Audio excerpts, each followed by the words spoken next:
warahmatullahi wabarakatuh.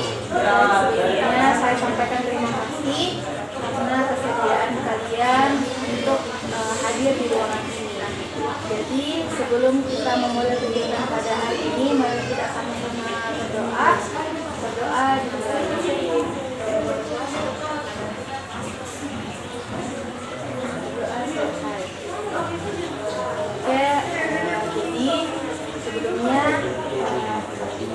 Sebelum kita melangkah lebih jauh untuk melaksanakan kegiatan hari ini, alangkah baiknya kita saling berkenalan dulu terlebih dahulu, karena ini pertemuan perdana antara saya dengan kalian. Jadi mari kita saling berkenalan. Perkenalkan, saya Rizky Aulia, tapi akrab disapanya Ayu. Halo. Oke, mungkin bisa dimulai perkenalannya dari sini. Perkenalkan, nama saya Rawida Prawira Khairul, biasa dipanggil Masif. Dari kelas 1. Ya, perkenalkan, nama saya Pawan, yang akrab biasa dipanggil Klin, dan saya dari kelas 1. Baik, perkenalkan, nama saya Yahya Satria Sabila, bisa dipanggil Yahya. Saya dari kelas. Perkenalkan, nama saya Julian Samuel, dan saya Jadi semuanya dari kelas 1. Ya.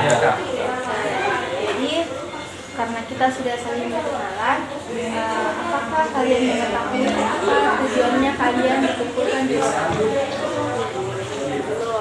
Jadi saya jelaskan, tujuannya kalian kita semua berkumpul di ruangan ini untuk melaksanakan bimbingan kelompok. Nah, bimbingan kelompok itu salah satu layanan yang ada di dalam bimbingan dan konseling, yang bertujuan untuk memberikan pemahaman kepada kalian terkait permasalahan yang sedang kalian alami, dan untuk mencegah permasalahan tersebut. Tujuannya di sini agar kalian bisa paham dan bagaimana kalian bisa secara mandiri untuk menyelesaikan permasalahannya. Nah, sebelum kita memulai bimbingan pada hari ini, untuk lebih terbangunnya hubungan emosional antara saya dan kalian sesama kalian, saya ada SLI.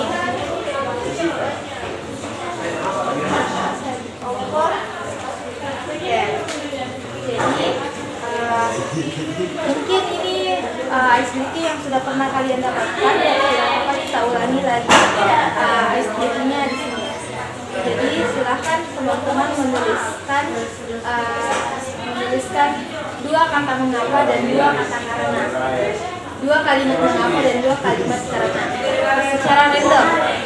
Ya, tidak apa-apa, tidak sinkron antara kata mengapanya dan kata karenanya. Sinkron saja, random saja. 2 kalimat mengapa, 2 kalimat karena. Saya mengapa saya makan, karena saya mau jadi polisi. Random saja. Oke, silakan tulis. Ini 2 kalimat mengapa dan 2 kalimat karena.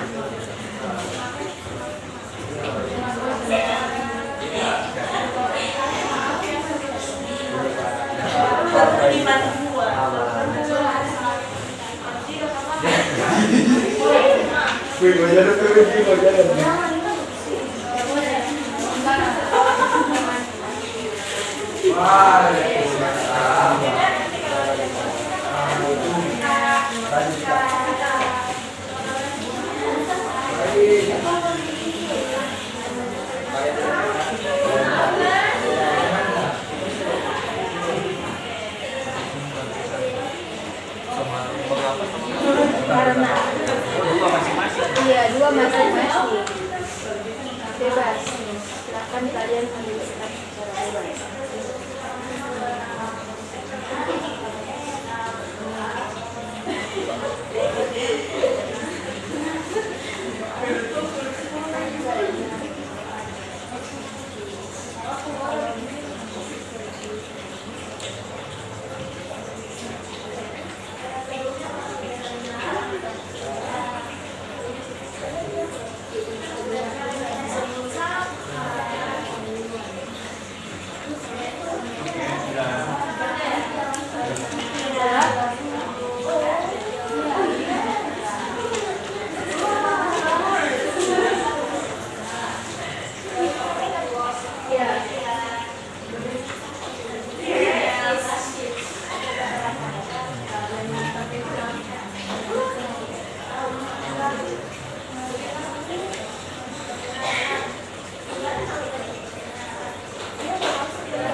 Masya Allah.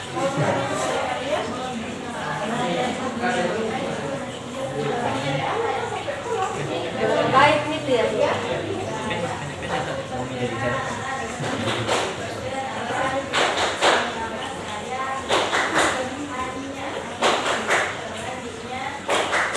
Oke, karena kalian sudah menuliskan kalimatnya masing-masing. Rafif, Cliff, Julia, dan Julio. Oke. Dengar arahanku. Silahkan Yahya menyebutkan satu kalimat mengapa. Mengapa saya sekolah di SMA? Silahkan Rafif menyebutkan satu kata karena. Karena Yang dituliskan.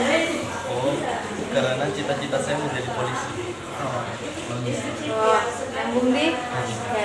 Silakan Rafif menyebutkan satu kalimat karena. Mengapa? Mengapa kamu bolos sekolah? Silahkan Cliff menyebutkan kata karena. Karena saya ingin bermain.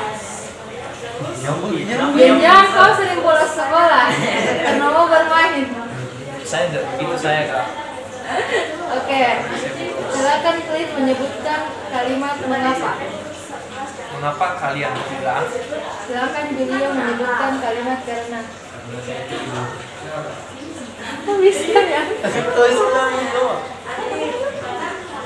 Oke, silakan Julia. mengapa Anda hidup? Silakan Yahya menyebutkan kata karena. Karena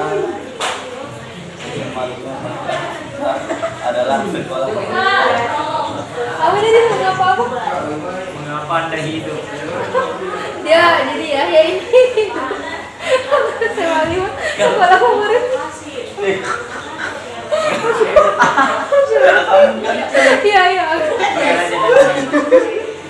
Oke, lagi. Silakan Yahya menyebutkan kalimat mengapa.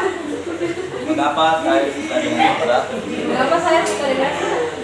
Silakan Cliff menyebutkan kalimat Karena kalian yang menginginkan. Sosial. Silakan Cliff menyebutkan kalimat Mengapa saya bermain HP? Karena besok ibu. Oke. Berarti ini hubungan emosionalnya sudah karena nyambung ya. Silakan Raf menyebutkan kalimat mengapa. Mengapa kamu mandi malam? Silakan Julia menyebutkan kalimat karena. Oh, udah bisa? Serius Julia?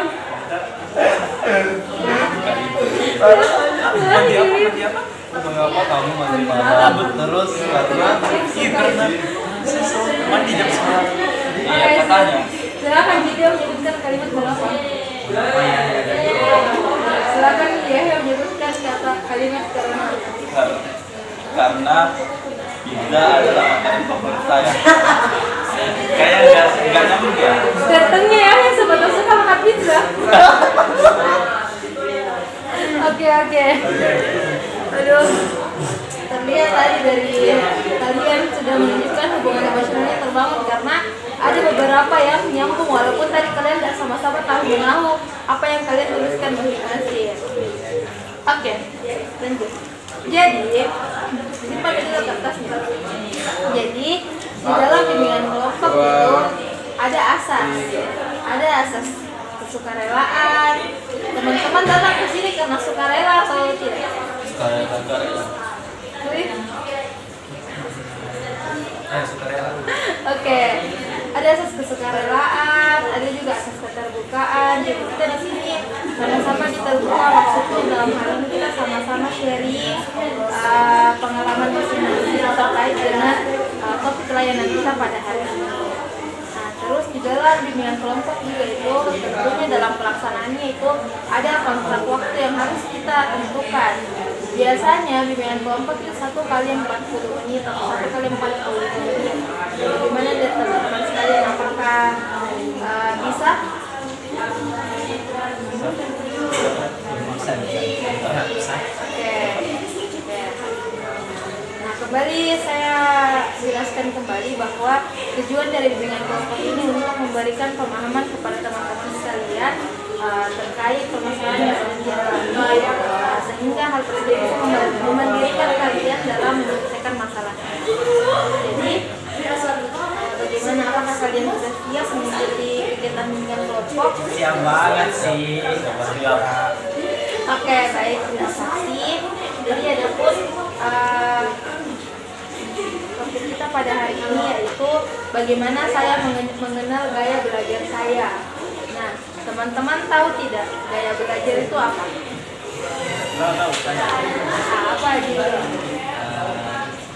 Cara kita atau metode yang kita pakai untuk meningkatkan buku belajar kita. Oke, bagaimana cara kita untuk atau metode yang digunakan untuk meningkatkan di sini saya ada ini kertas pointer kepada teman-teman sekalian. Dua. Oke. Bisa teman-teman baca dulu. Di situ ada gaya belajar dengan 3 tipe gaya belajar. Silakan teman-teman baca dengan seksama, itu dengan baik-baik.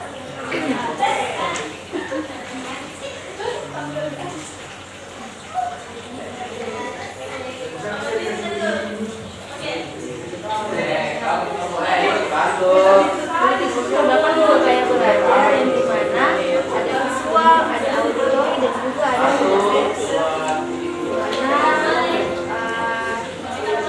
Tiga tipe gaya belajar ini tentunya dimiliki oleh setiap orang berbeda-beda. Tidak mungkin setiap orang itu punya tipe belajar yang sama. Ya biasa juga ada orang yang punya ketiganya. Ya, silakan dibaca dulu dengan baik.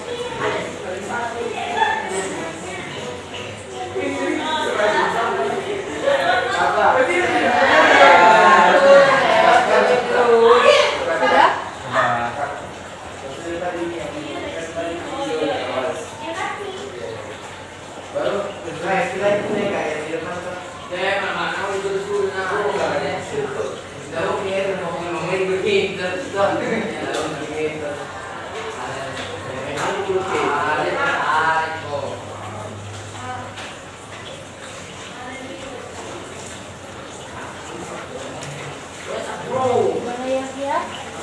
Oke, jadi tadi kalian sudah membaca 3 tipe gaya belajar yang ada di atas tersebut.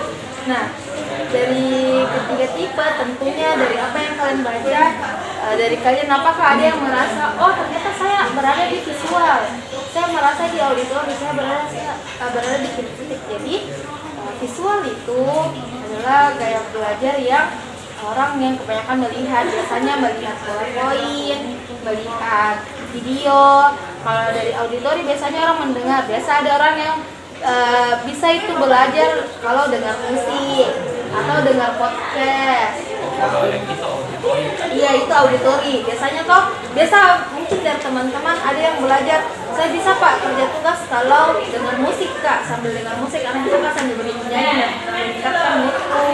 Nah, kalau kinestetik dia lebih suka yang langsung praktek tanpa teori. Biasa tuh ada juga orang yang paham akan pelajaran itu ketika praktek. Kayak contoh pelajaran biologi kan biasa kita masuk lab, atau informatika biasa masuk lab toh. Nah, biasanya kita paham dengan materi itu ketika dipraktekkan langsung. Nah, oke, saya mau dulu dengar dari teman-teman sekalian.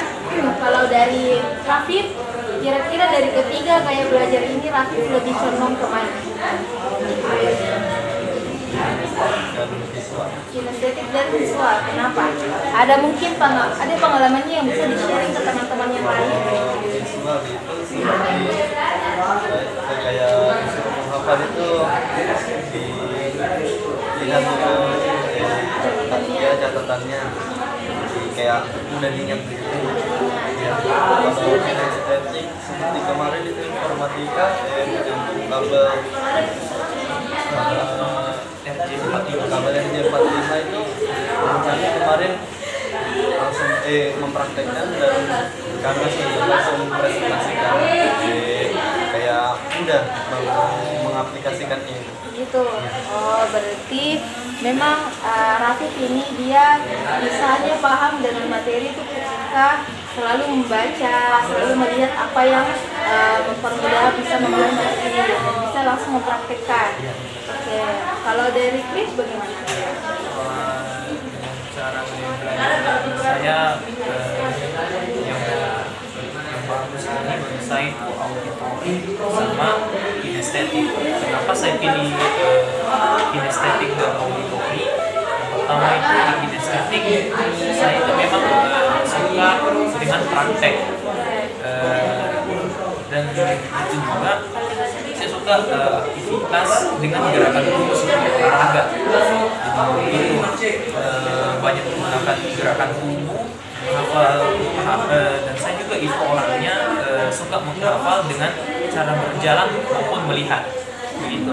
Jadi di bagian auditori itu saya juga suka mengingat apa yang saya dengar. Oh iya. Saya suka begitu. Dan saya juga itu kesulitan dalam tugas yang berhubungan dengan visual gitu. Dan saya juga itu suka suka atau pandai menirukan nada dengan irama suara. Bagaimana contohnya? Kayak gimana ya?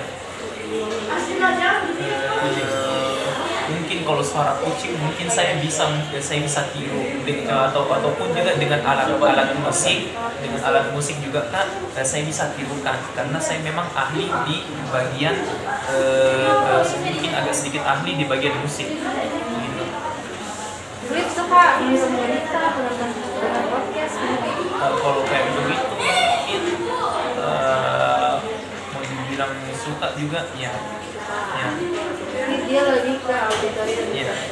Kalau yang sendiri bagaimana? Gimana?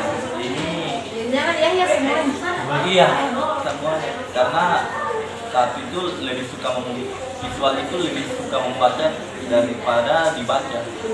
Jadi intinya saya suka dibacakan begitu. Kalau misalnya ada tugas-tugas, kalau auditor itu kalau misalnya saya lagi kerja tugas mencatat oleh guru diberikan catatan itu, saya itu seringnya nyetel musik untuk menghilangkan rasa yang bagaimana sih, kayak misalnya aduh panjang banget ini catatan, mungkin kita Biar dengar tidak terasa ini. ya, supaya tidak terasa. Nyanyi, dengar musik. Oke.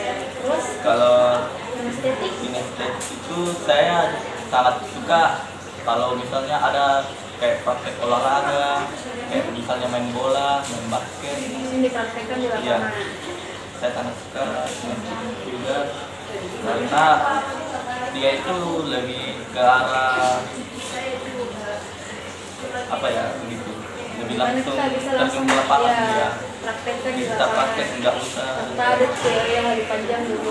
Daripada kita punya teori tapi kita tidak tahu bagaimana. Ya. Jadi langsung dipraktekkan sambil teori sambil dipraktekkan. ya. Oke, kalau dari Julio bagaimana Julio? Kayaknya saya sejalan dengan namanya nilai mix. Kalau visual itu kan di sini sebenarnya ciri-cirinya bahwa berbicara dengan tempo yang cepat. Saya sendiri kalau misalnya berpidato atau presentasi memang memiliki intonasi dan kecepatan suara yang cepat. Kalau di auditori itu saya lebih suka kalau ada orang yang menjelaskan. Jadi saya kalau didengarkan itu lebih mudah diserap karena dia memakai bahasa-bahasa yang sederhana dibandingkan dengan tulisan yang perlu dipahami lagi kata-katanya. Kinestetik itu pelengkap. Jadi kalau pengetahuan tanpa empirisme itu kayak kurang gitu. Harus ada pengalaman indrawinya. Memang harus kita implementasikan. Iya. Oke, jadi dari pengalamannya teman-teman sekalian, biasanya orang itu fokus gaya belajarnya condong ke satu tipe saja. Tapi ada juga beberapa orang yang memang dia itu tipe belajarnya visual, auditori, kinestetik atau visual kinestetik, visual auditori, auditori kinestetik. Itu semua tergantung bagaimana orang bisa memahami tipe belajarnya itu. Ketika memang itu tipe belajar yang membuat dia mudah memahami pelajarannya, kenapa tidak? Gitu. Ada juga biasa orang yang merasa punya ketiganya tipe gaya belajar, tapi kenyataannya tidak seperti itu. Ada juga biasa orang yang kayak saya punya 3 tipe gaya belajar, saya pakai semuanya, tapi kenyataannya dia lebih condong ke auditori. Artinya bahwa ketika dia menggunakan gaya belajar visual, dia tak bisa, malah dia lebih ke auditori seperti itu. Nah, jadi tentunya ketiga tipe gaya belajar ini bisa bermanfaat untuk kalian, karena bagaimana ketika kalian misalnya kalian gurunya itu pakai metode visual di kelas, pakai tayangan video atau pakai PowerPoint, atau suruh mencatat tapi catatannya itu kalian lihat dulu di buku. Tentunya itu kan ada biasa orang yang sangat sulit untuk melakukan hal itu. Nah, bisa kalian coba setelah kamu musik, siapa tahu bisa masuk pelajaran. Ada biasa orang seperti itu. Atau kalau tidak, biasanya juga kalau mata pelajaran yang membutuhkan praktek, biasanya kan guru kasih dulu, catat dulu ini baru bisa praktek. Tapi ada juga biasa beberapa orang yang jangan mencatat deh, langsung masukin praktekkan di saya supaya lebih kupahami. Nah, itu yang dimaksud dengan 3 tipe gaya belajar. Ada visual, auditori, dan kinestetik. Nah, oke. Teman-teman, setelah mengetahui 3 tipe gaya belajar ini, bagaimana perasaannya teman-teman? Bagaimana apa yang teman-teman peroleh dari bimbingan kali ini? Mungkin dari Julio. Mungkin dari saya, jadi sebenarnya kita harus memahami diri kita diri sendiri dulu. Enaknya dia belajar kayak gimana? Belajar visual atau auditori dan kinestetik. Jadi setelah belajar tentang gaya belajar ini, saya justru mengetahui bagaimana cara belajar saya yang sebenarnya. Tidak semata-mata langsung menyatakan bahwa 3 ini bisa saya pakai dalam suatu pembelajaran. Jadi pokoknya saya lebih paham tentang diri saya. Dari Yahya? Saya setuju dengan Julio, yakni yang saya dapat dari pertemuan kali ini tuh saya lebih mengenal diri saya sendiri, cara belajar saya seperti gimana. Ternyata kayak misalnya bisa ketiga-tiganya sih, tapi ada memang bagian yang paling disuka ya dari cara belajar ini. Oke, kayaknya ada. Ya, seperti yang dikatakan sama Julio tadi juga, saya juga setuju yang dikatakan, karena saya dapat mengetahui bagaimana caranya, cara gaya belajar kita ya, seperti itu, dan kita dapat mengetahui bagaimana cara kita belajar dengan gaya belajar yang ada di sini, seperti visual, auditori, dan kinestetik. Dan mungkin juga saya dapat mengetahui cara belajar saya itu seperti apa, jadi begitu ya. Dari Rafif? Mungkin sama seperti Julio, saya dapat pelajaran dari gaya belajar ini, dapat mengetahui gaya belajar saya yaitu seperti visual, kinestetik, dan auditori. Dan saya juga bisa dapat memahami gaya belajar saya ketika saya belajar dengan giat. Jadi intinya teman-teman sekalian sudah paham apa itu tipe-tipe gaya belajar. Tadi sebelum dikasih bimbingan seperti ini, teman-teman sudah tahu kalau ada tipe gaya belajar atau belum? Ya, balik kali ini Baru kali ini kan. Baru kali ini Saya tahu. ada pikirannya. Saya kira kayak Apa tadi yang kalian pikirkan pada saat saya bilang kayak belajar? Apa yang ada di pikirannya teman-teman? kenyamanan kita saat Bagaimana belajar. saja? Kenyamanan. Yang metode itu kan yang kayak argumen, metode pemikir atau metode diskusi supaya Jadi tadi teman-teman sudah menyampaikan bahwa ternyata teman-teman tahu bahwa ternyata ada tiga gaya belajar yang dimiliki oleh setiap orang. Oke, baik. Sekarang kita sudah berada di akhir sesi bimbingan. Tadi teman-teman sudah menyampaikan apa yang teman-teman dapatkan dari kegiatan bimbingan kali ini. Selanjutnya saya akan membagikan lembaran evaluasi hasil dari kegiatan bimbingan kelompok. Silakan teman-teman baca di situ, diisi dulu identitasnya, ada nama, ada kelas, sama nomor absen. Kalau nomor absennya nggak tahu nggak apa-apa. Kelasnya tulis hari ini tanggal berapa dan topik pelayanannya itu aku dengan tipe gaya belajarku.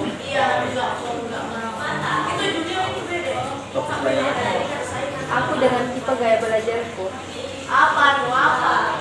Topik pelayanannya itu aku dengan tipe gaya belajarku.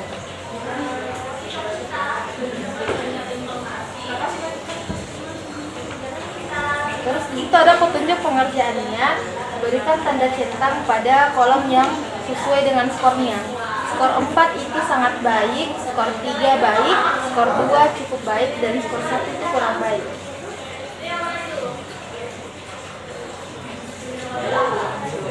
Itu gaya belajarku. Silakan langsung dicek saja. Sesuaikan ini dengan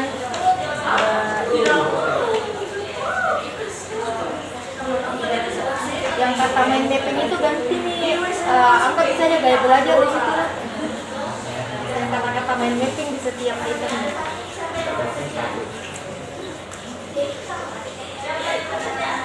Dari min mapping diganti dengan dari gaya belajar. Nggak usah di ini.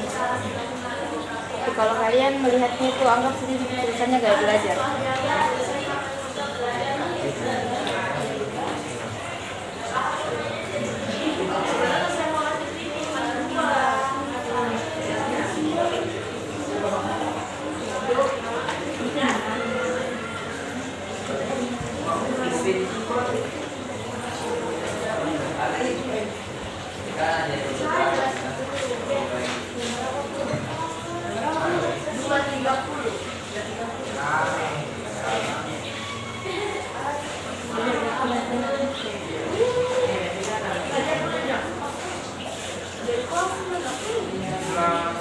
Nggak usah digunakan.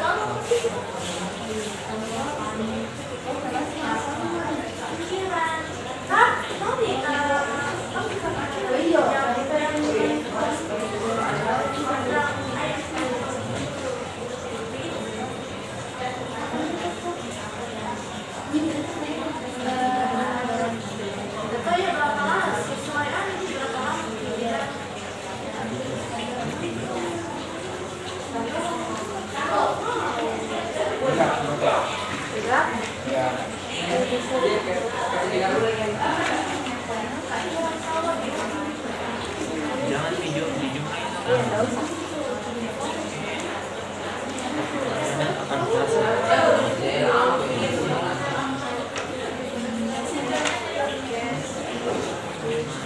ini kak.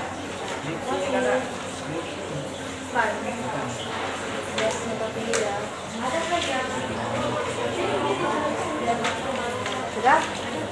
Oke, baik.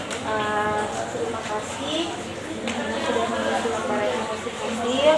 Sebelum ditutup, saya mau teman-teman satu orang untuk menyimpulkan dari kegiatan bimbingan kita pada hari ini. Silakan satu orang menyimpulkan bagaimana kegiatan bimbingan kita pada hari ini. Baik, izinkan saya menyimpulkan bagaimana kegiatan bimbingan ini berjalan semestinya. Jadi dari awal perekrutan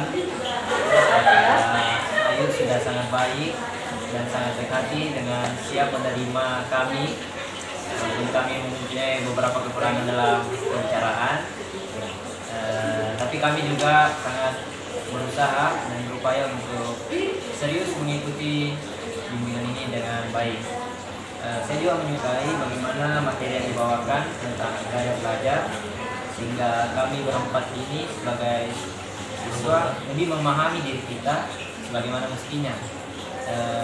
Pokoknya inti utama dari pembelajaran ini adalah betul kita menyelesaikan masalah-masalah yang terjadi dalam diri kita. Nah, dan saya rasa itu akan terpenuhi setelah keluar dari bimbingan ini, karena mereka sudah mempunyai ilmu yang siap untuk diimplementasikan. Jadi, mantap lah pokoknya. Oke, baik, terima kasih. Kalian sudah bersedia mengikuti kegiatan yang kita lakukan. Semoga kegiatan ini bisa bermanfaat untuk kalian. Apa yang kalian dapatkan ini bisa diimplementasikan di luar, dan semoga apa yang kalian implementasikan bisa bermanfaat untuk banyak orang.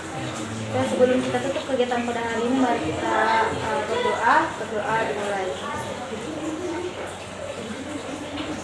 Doa. Baik, terima kasih. Assalamualaikum warahmatullahi wabarakatuh. Waalaikumsalam warahmatullahi wabarakatuh.